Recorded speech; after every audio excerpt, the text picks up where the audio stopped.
Is that a WinTV card I see? Yeah, it is. This is a blast from the past, man. These were so cool when they came out. You could watch TV on your PC, and it was so cool. I had one of these when I was well, I didn't have this one. I actually had a Philips.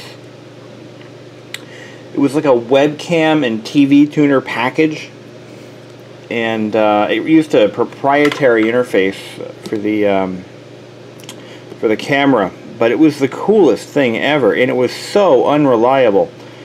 I actually had all the original software and everything for it, and I got it for free, and yeah, it was just terribly unreliable. Ran it on my Pentium 133. Well, the problem with these old cards is sometimes it can be very difficult to find the original drivers and other software that go with it. And it just so happens that Hauppauge, who makes the WinTV card, still supports it. Well, they don't support it, but they actually have the drivers available. Latest Windows driver for the 4408 revision C. Windows XP all the way down to 95, and even NT. So I believe I have an 878 based board. I do. Look at that. It's got a Connexent Fusion 878A chip on it. And let's go ahead and download that. Boom.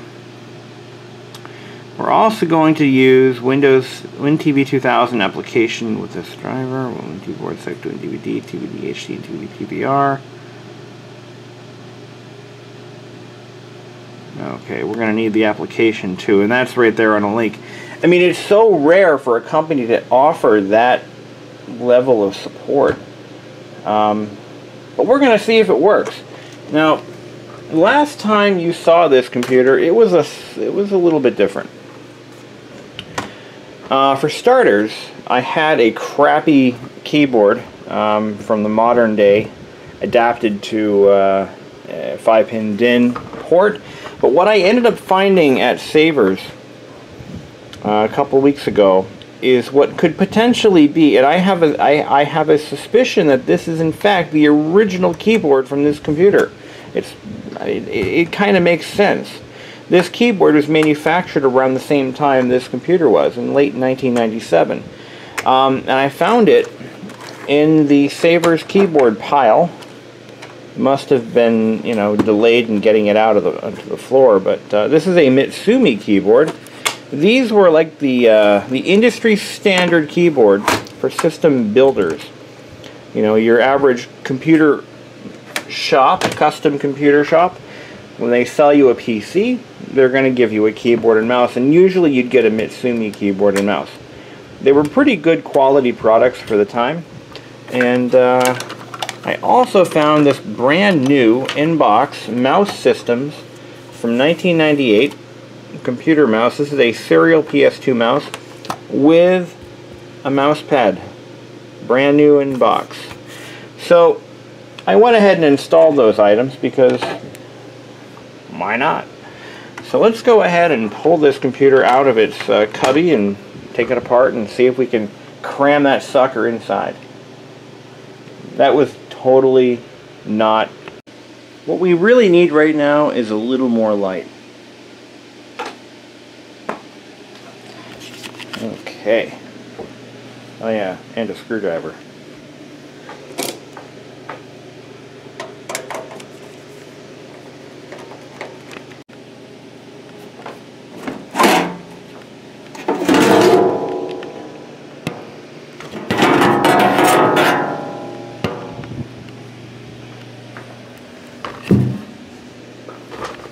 Is there room inside?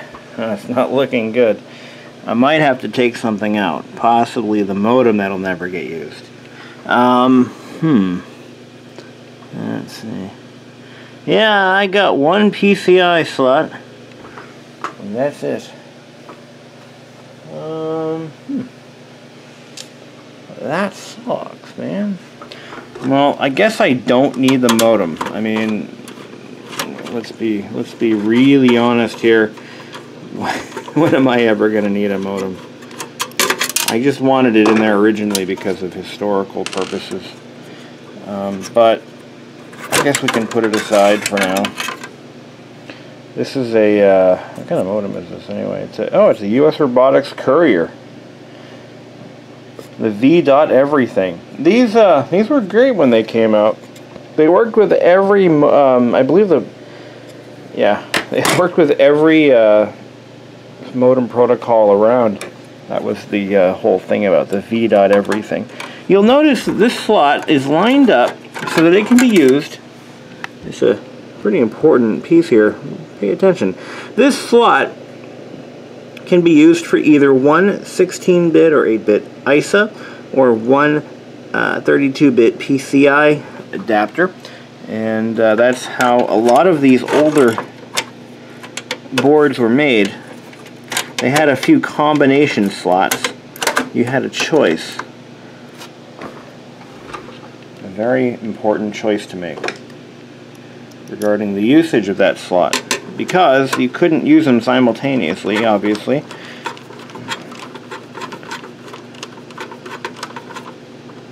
Choose wisely. Alright, I could add another hard drive to this, and I thought about doing it. I've got a few older disk drives kicking around, and I really thought about just popping another one in, but I guess I don't need to. While we have it apart, let me grab a flashlight. I have one here somewhere. Ah, there it is. This flashlight is illegal in New York City, I believe, because the thought is you can actually kill somebody with it. So let's take a look inside here. So up here we have our USB adapter that I paid like $5 for. Now this board supports both PC66 and old 72-pin, I think it's EDO, possibly fast page RAM.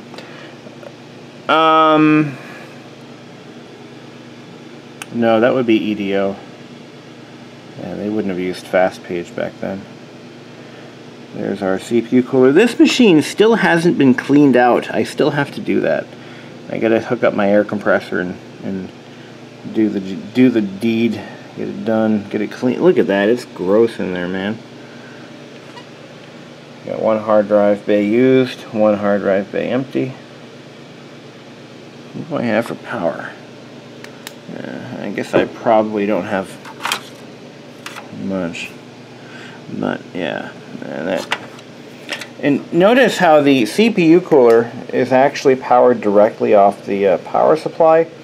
This is before they actually had onboard fan headers.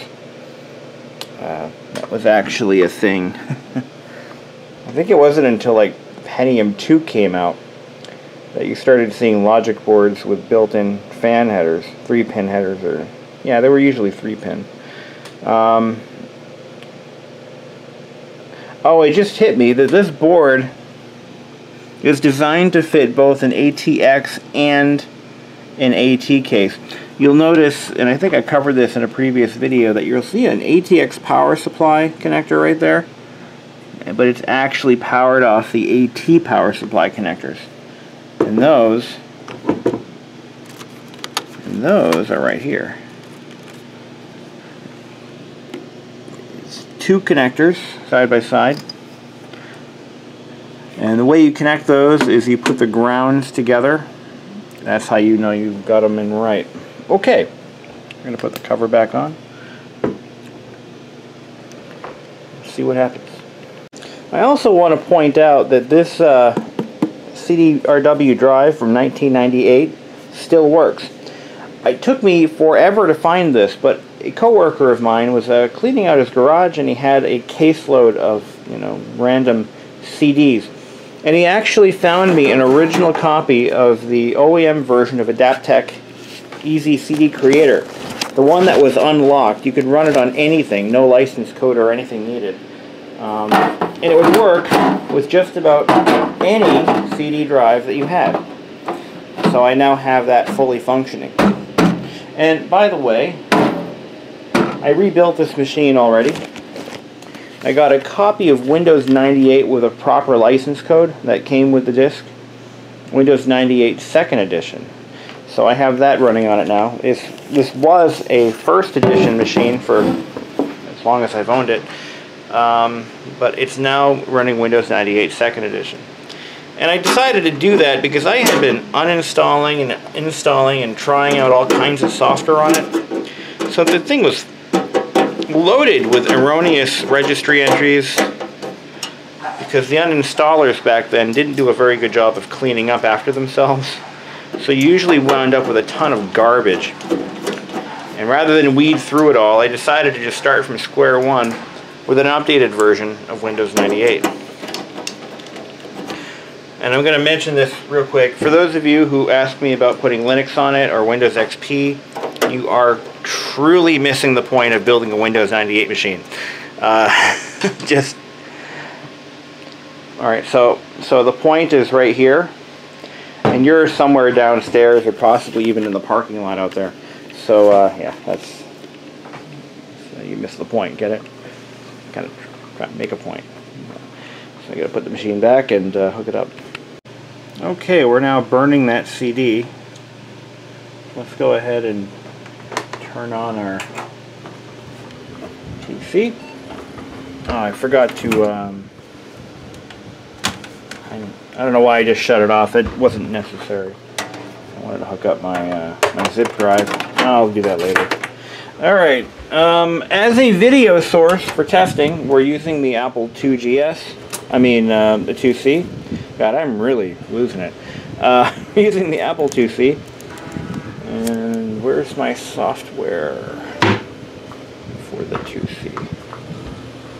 Okay, put it all up here somewhere. No, that's not it. That's not it either. I've been moving stuff around and I think I misplaced it. Oh, there it is, down there.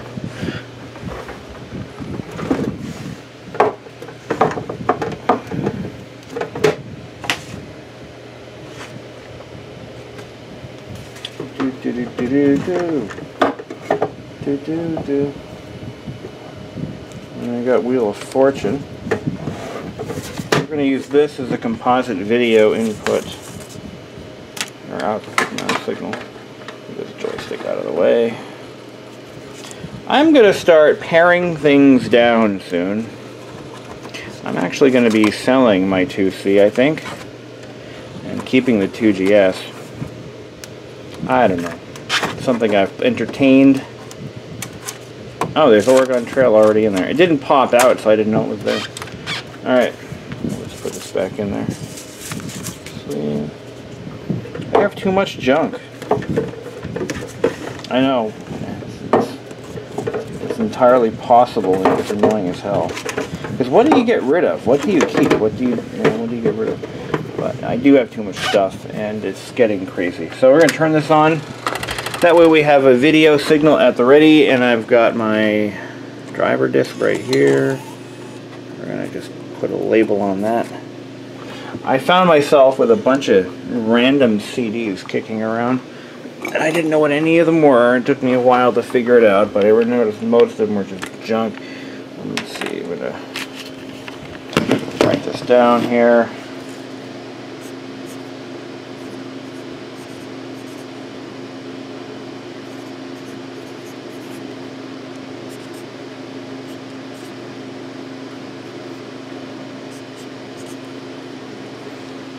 Okay, we got a nice professional looking label. And I'm going to just escape out of that. It's going to tell me that it wants to install. We're going to ignore that.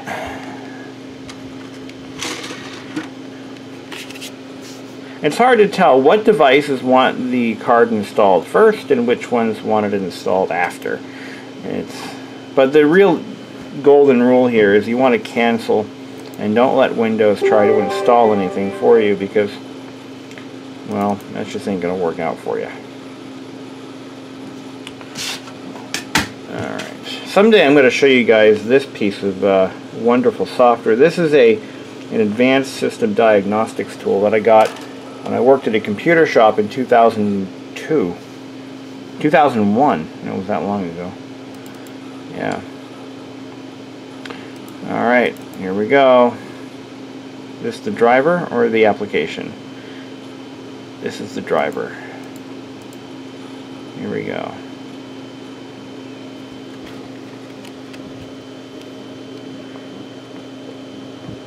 I'm actually hesitant to get rid of any Apple II product because they're starting to really gain value. Nostalgia is big these days, and a lot of people seem to be gravitating towards, you know, their childhood computer systems for one reason or another. And an emulator just won't do. You know, I've actually talked about this subject many times at great lengths in my channel. Emulators may allow you to enjoy some software that you can't run on your, you know, modern machine natively, but it's not the same as having a real Apple II or a real multimedia PC from the Windows 98 period. You know, it's not the same as printing to your authentic 1990s inkjet printer or using an authentic 1980s joystick. I mean, that level of interaction with equipment and technology is just irreplaceable in the emulator world. Which is why people are still buying NES consoles for crazy money. You know, because they like to deal with the shortcomings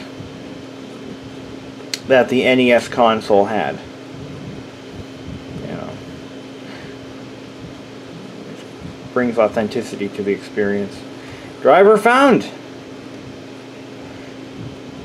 Hop-Hog WinTV 8789 WDM video driver. Look at that. Oh, I actually have the 98 cab files on there, so I shouldn't have a problem there. I think they're in Drive C under Windows 98.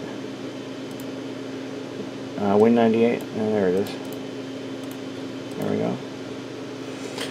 Rule of thumb, when installing Windows 98 on anything, or Windows 95 for that matter, it's always a good idea, assuming you have enough space, to install or copy the entire cab folder to your drive locally.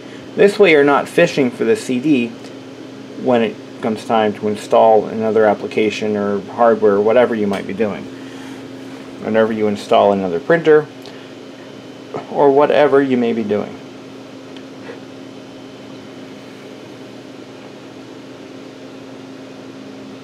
Don't know what it's waiting for.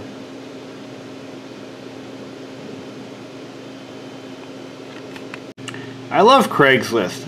It's like if you wanted free pianos and free boats. Let me rephrase that. If you wanted to build a mansion out of free pianos and free boats, you could. I can't believe how many free pianos and free boats are on Craigslist right now. They're just everywhere. I mean, I really am thinking about collecting up all those free pianos and building a house out of them. And then I can use the free boats as I don't know. I'd find some use for them. I mean, grind them up and make like concrete out of them. Like put some Portland cement in that mixture of fiberglass and plastic, and I could build a foundation out of free boats, and I could actually insulate the house with the free boats. You melt down that fiberglass, you know, then you spin it into like, you know, a wool batten insulation or something. It could be done. It really could. I don't know who the hell would take a boat that's sitting on the ground, no trailer, no engine. It's not worth free. Anyway, we have a bigger problem on our hands than free boats and pianos.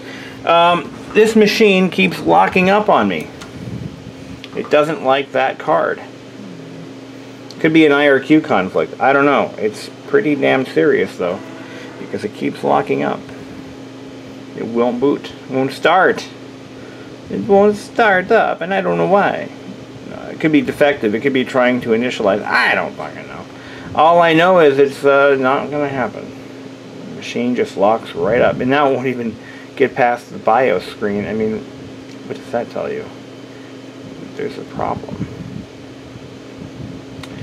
there's obviously a major problem with that card. Power it off, maybe? I'm going to be taking it out. And I'm going to take it out.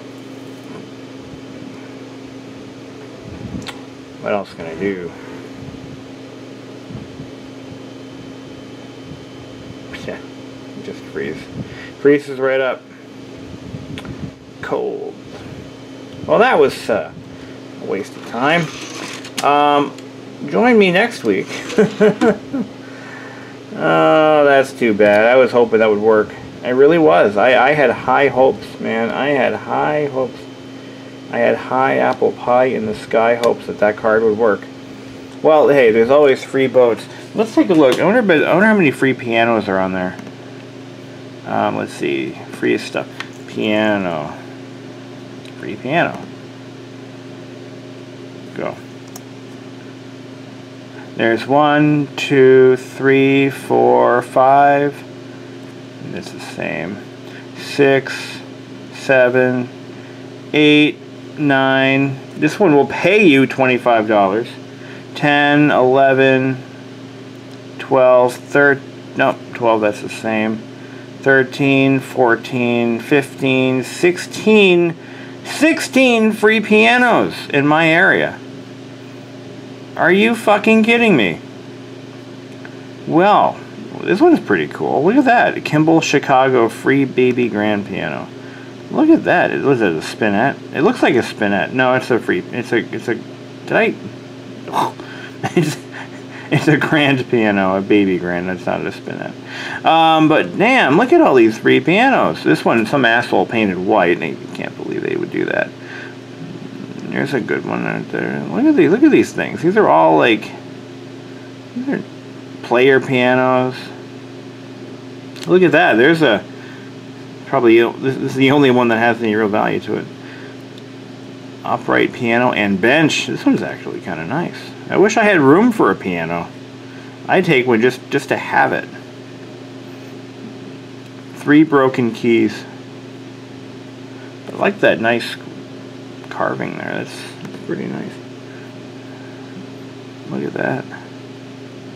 Hallett Davis. Some of these pianos must have been the pride and joy of some home at some point. This one is like from the 70s. You can tell by the fake gold on it and the crappy. Yeah, it's junky. Free organs. I bet you there's free organs too. Not the kind that people need, but the kind that people want to get rid of. There's 1, 2, 3, 4, 5, 6, 7, 8, 9, 10, 11, 12, 13, 14, 15, 16, 16 organs. God damn. That is crazy. And this machine is still frozen, so that card is junk. That was fun, but not. Now here's a listing that doesn't seem shady at all. A free 1993 Honda Civic with no title. Stripped. Oh, it has keys. Oh, that must mean it's not stolen. But I was thinking this car is absolutely stolen. But I guess maybe not. Maybe not. Maybe it's not stolen. That dash looks more like an Accord to me. I don't know. What do you think? I don't recall the Civic ever having a dashboard like that. I guess it did. Alright, I guess I don't know anything.